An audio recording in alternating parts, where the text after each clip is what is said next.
Hello बच्चों, मैं संजीदा हिंदी शिक्षिका एलपीएम पब्लिक स्कूल के ऑनलाइन कक्षा में आप सभी का हार्दिक स्वागत करती हूँ। प्यारे बच्चों, आज हम सब अपनी पाठ्य पुस्तक कृतिका के पाठ 2 मेरे संग की औरतें नामक संस्मरण के अभ्यास के प्रश्नों को करेंगे, जिसे मृदुला गर्ग जी ने लिखा है। पिछले वीडियो में हम लोगों ने इस संस्मरण को अच्छे से समझा, तो आज हम लोग इसके प्रश्नोत्तर को करेंगे। थोड़ा सा पिछले वीडियो के बारे में बता रहे हैं, आप सभी बच्चे ध्यानपूर्वक सुनिए। ये जो मेरे संग की औरतें मृदुला गर्ग जी ने लिखा है, यह कौन सी विधा है? यह एक संस्मरण है। संस्मरण किसे कहते हैं? किसी चीज़ को हम याद करके लिखते हैं तो उसे ही संस्मरण कहते हैं। जैसे हमारे साथ जो भी घटनाएं घटित हो चुकी हैं, उन्हें यादों से निकालकर जब हम उसे पन्ने पर लिख देते हैं तो वही संस्मरण कहलाती है। ठीक है,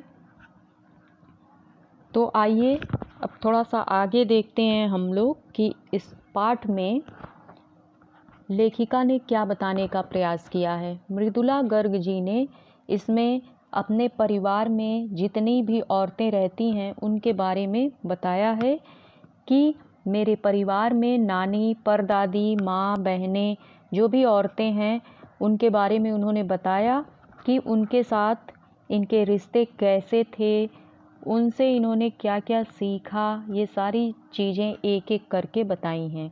याद रखिए, इस तरह के पाठ जब भी आते हैं तो यह लिखने में बहुत बड़ा हो जाता है और इसका एक ही अंश हमारे सामने प्रस्तुत किया जाता है। इसमें कठिनाई यह होती है कि समझ में नहीं आता कि यह कहाँ से शुरू है और कहाँ से ख़त्म है। तो लेखिका ने इस कहानी को कहाँ से शुरू किया है, इस संस्मरण को, इस पाठ को बहुत ही सावधानी से समझिएगा।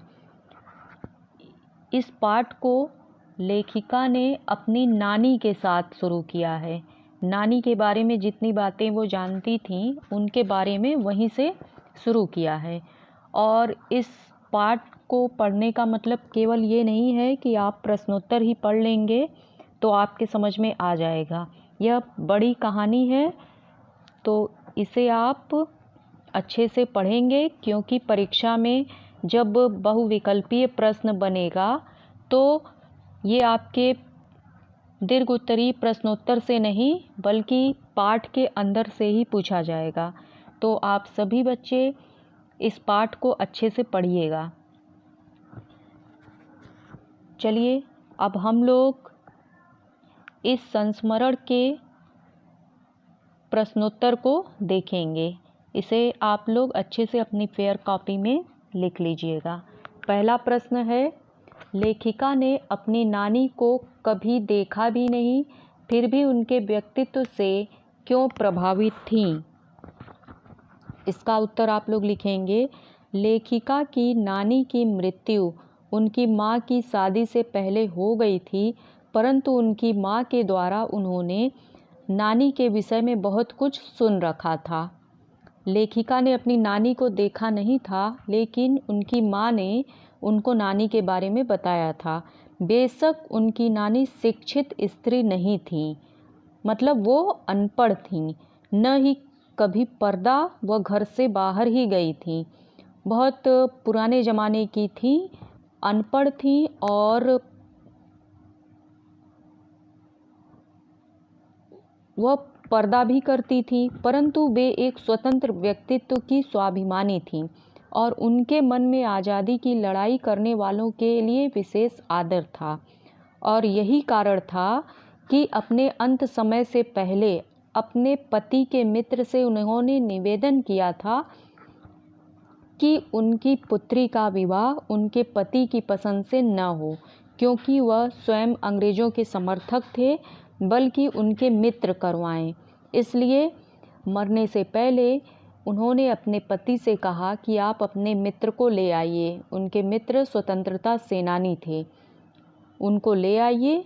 और जब वो आते हैं तो उन्हीं से लेखिका की नानी कहती हैं कि मेरी पुत्री का विवाह अब आपकी जिम्मेदारी है, आप ऐसा लड़का ढूंढिए जो स्वतंत्रता सेनानी हो।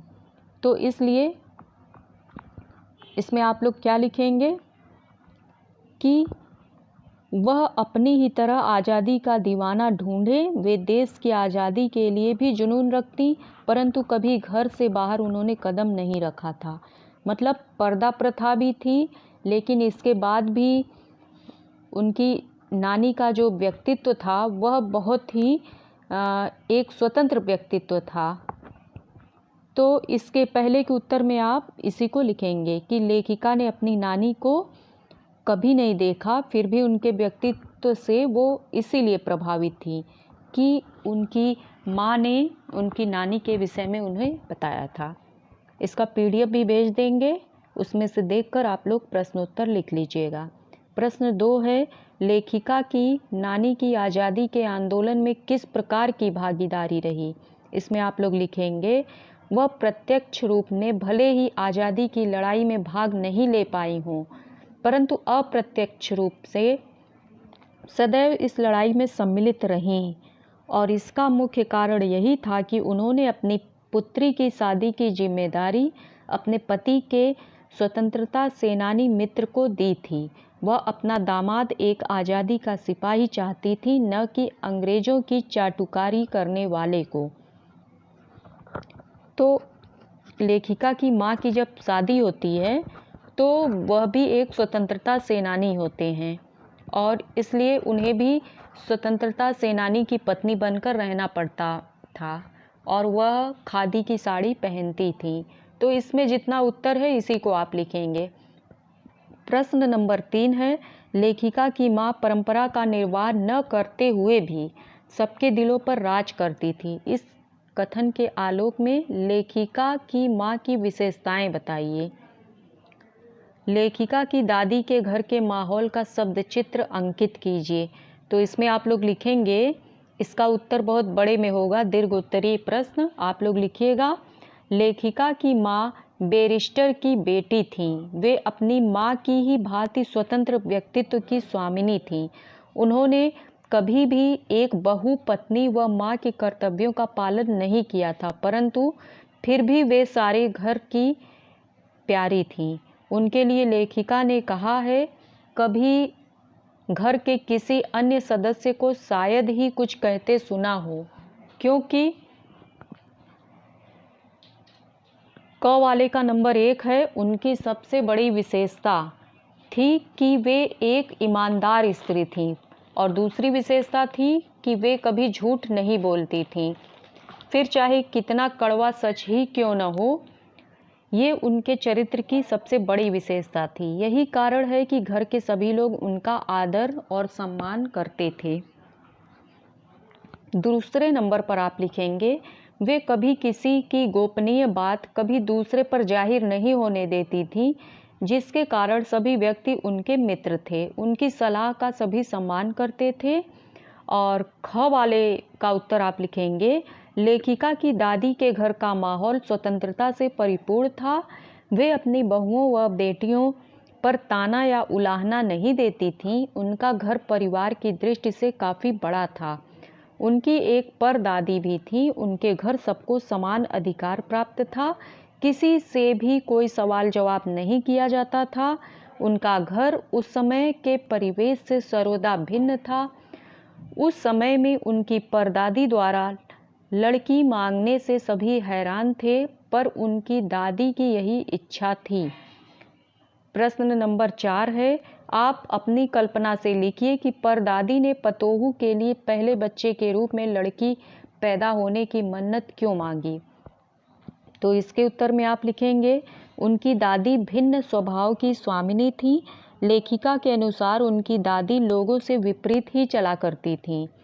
वह सदैव लीक से हटकर बात करती थी। उन्हें कतार में चलने का शौक नहीं था, परंतु हमारी समझ से उनकी दादी लड़कियों से बहुत प्यार करती थी। शायद यही वजह रही होगी कि वो अपने पतोहू से पहले बच्चे के रूप में कन्या चाहती थीं।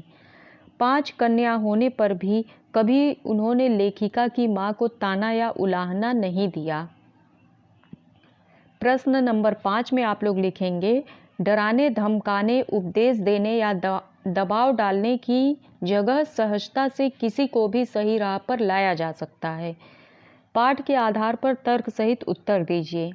तो इसके उत्तर में आप लोग लिखिएगा, लेखिका के अनुसार एक बार उनके घर में चोर घुस आया था। उस चोर की बदकिस्मती थी कि वह लेखिका की दादी माँ के कमरे में घुस गया। उनकी दादी माँ ने यह जानते हुए भी कि वह चोर है, उसको न डराया न धमकाया, बल्कि सहजतापूर्वक उसे सुधार दिया। उन्होंने न सिर्फ उसके हाथ का पानी पिया, अपितु उसी लोटे से पानी पिलाकर उसे अपना बेटा बना लिया, जिसके परिणाम स्वरूप उस चोर ने चोरी करना छोड़कर खेती बाड़ी कर अपना पूरा जीवन यापन किया। प्रश्न 6 है, शिक्षा बच्चों का जन्मसिद्ध अधिकार है, इस दिशा में लेखिका के प्रयासों का उल्लेख कीजिए। तो इसके उत्तर में आप लोग लिखिएगा, लेखिका बच्चों की शिक्षा के प्रति जागरूक थी। उनके अनुसार हर बच्चे को शिक्षा पाने का अधिकार था। इसी उद्देश्य से उन्होंने कर्नाटक के छोटे से कस्बे बागलकोट में बच्चों के लिए, जहां स्कूल का अभाव था, कैथोलिक बिशप से स्कूल खोलने का आग्रह किया। चूंकि वहां क्रिश्चियन बच्चों की संख्या अधिक नहीं थी, इसलिए बिशप ने उनकी दरखास्त को नामंजूर कर दिया। लेखिका इससे हताश नहीं हुई, अपितु अपने प्रयासों से उन्होंने 3 भाषाएं पढ़ाने वाला अंग्रेजी, हिंदी, कन्नड़ स्कूल स्वयं आरंभ कर दिया और उसे वहां मान्यता भी दिलवाई। प्रश्न 7 है, पाठ के आधार पर लिखिए कि जीवन में कैसे इंसानों को अधिक श्रद्धा भाव से देखा जाता है।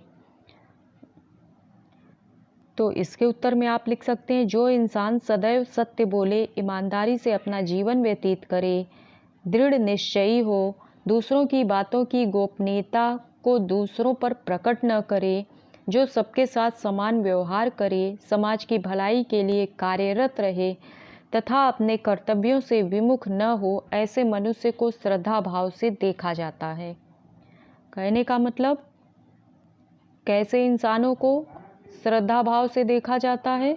जो इंसान सदैव सत्य बोलते हैं, ईमानदारी से अपना जीवन व्यतीत करते हैं, दृढ़ निश्चयी होते हैं, और अगर कोई उन पर विश्वास करके अपनी कोई बात कहता है तो उस बात को वो और किसी से नहीं कहते, उनको वो लोग गुप्त रूप से अपने तक ही सीमित रखते हैं। ऐसे मनुष्य श्रद्धा के भाव से देखे जा सकते हैं। प्रश्न नंबर 8 है, सच अकेलेपन का मजा ही कुछ और है। इस कथन के आधार पर लेखिका की बहन एवं लेखिका के व्यक्तित्व के बारे में अपने विचार व्यक्त कीजिए।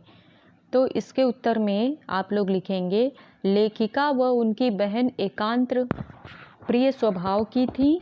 लेखिका व उनकी बहन के व्यक्तित्व का सबसे खूबसूरत पहलू था, वे दोनों ही जिद्दी स्वभाव की थीं, परंतु इस जिद से वे हमेशा सही कार्य को ही अंजाम दिया करती थीं। लेखिका की जिद ने ही कर्नाटक में स्कूल खोलने के लिए प्रेरित किया था। वे दोनों स्वतंत्र विचारों वाले व्यक्तित्व की स्वामिनी थीं और इसी कारण जीवन में अपने उद्देश्यों को पाने में सदा आगे रहती थीं। तो इस प्रश्नोत्तर को आप लोग अपनी फेयर कॉपी में अच्छे से लिख लीजिएगा और इस वीडियो को भी ध्यान से बार बार देखिएगा। अगर कहीं कोई समस्या आती है तो आप लोग कमेंट कीजिएगा। आप सभी को कमेंट के द्वारा आपकी समस्या का समाधान किया जाएगा। ठीक है बच्चों, और बहुत ही ध्यानपूर्वक से नोट्स भी बनाते चलिएगा ताकि जब विद्यालय खुले तो आप सभी को कोई परेशानी न हो और सब कुछ अच्छे से समझ में आता रहे। तो आप सभी घर में रहें, सुरक्षित रहें और अच्छे से पढ़ाई करते रहिए। तो चलिए, आज कृतिका के पार्ट 2 का जो संस्मरण है मेरे संग की औरतें मृदुला गर्ग द्वारा लिखित, ये अब समाप्त होता है। इसे आप सब अच्छे से अपनी फेयर कॉपी में लिखकर याद भी कर लीजिएगा, क्योंकि जब आपकी परीक्षा होगी तो इसी में से प्रश्न बनेंगे। और जिसके पास बुक और कॉपी नहीं है वो जल्द से जल्द लेने का प्रयास करें, ताकि पठन पाठन सुचारू रूप से चलता रहे। और इस कहानी को अच्छे से पढ़ लीजिएगा, क्योंकि बहुविकल्पी प्रश्न पाठ के बीच से ही पूछे जाते हैं। तो चलिए अब आज के लिए बस इतना ही। धन्यवाद।